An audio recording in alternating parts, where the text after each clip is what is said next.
नमस्कार, मी सारिका वाकचौरे राहुरीवरून बिलॉंग करते। पुन्हा एकदा आज आपण रियांश अमृताचा एक मिरेकल रिझल्ट तुमच्यासाठी घेऊन आले मित्रांनो। आज आपण आलेलो आहोत समनापूर या गावामध्ये। भवर मॅडम आहेत, त्यांच्या ह्या आजी आहेत, त्यांच्या नातीसाठी खूप एक मिरेकल रिझल्ट आलेला आहे मित्रांनो। आज आपण हा त्यांच्याकडूनच ऐकूया। अमृत ज्यूस घेण्या अगोदर या मुलीला काय त्रास होता आणि अमृत ज्यूस घेतल्यानंतर काय रिझल्ट आला। बेटा तुझं मावशी हिचं नाव काय? साक्षी। साक्षी का? साक्षी भवर ना। अमृत ज्यूस घेण्या अगोदर हिला काय त्रास होता? तिला म्हणजे उठळतच नव्हतं शब्द बोलायला, म्हणजे बोलता येत नव्हतं बोलायला का? येत नव्हतं, काही नव्हतं।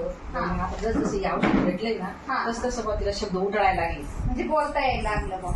म्हणजे अमृत ज्यूस बघा मित्रांनो, ही किती वर्षाची ताई? 6 वर्षाची मुलगी आहे मित्रांनो। हिला बोलता येत नव्हतं। आज आपल्या रियांश अमृत ज्यूस मुळे किती बॉटल झाले हिच्या? एकच बॉटल बघा मित्रांनो, एकच बॉटल ह्या मुलीची घेऊन झालेली आहे।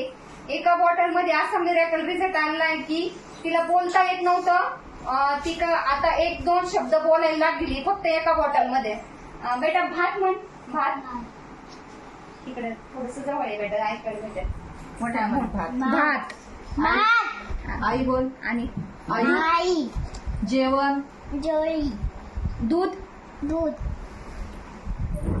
तुझं नाव सांग, तुझं नाव सांग। तो नाव सांग, सांग बाई नाव सांग। बघा मित्रांनो, अशा प्रकारे ह्या बेटाला रिझल्ट आलेला आहे। कमीत कमी ही छोटी मुलगी आहे, हिला बोलता येत नव्हतं। आज तिला अमृत ज्यूस मुळे आपल्या एक जबरदस्त असा रिझल्ट आलेला आहे। असाच मिरेकल रिझल्ट आपण तिच्या पूर्ण वाक्यामध्ये नंतर एक व्हिडिओ बनवणार आहोत। हाच रिझल्ट तुम्हाला आपण नंतर परत पुन्हा एकदा शेअर करू। थँक्यू सो मच बेटा, आणि थँक्यू सो मच आजीबाई आम्हाला तुमच्या मुलीचा रिझल्ट सांगितल्याबद्दल। हर हर रियांश, घर रियांश।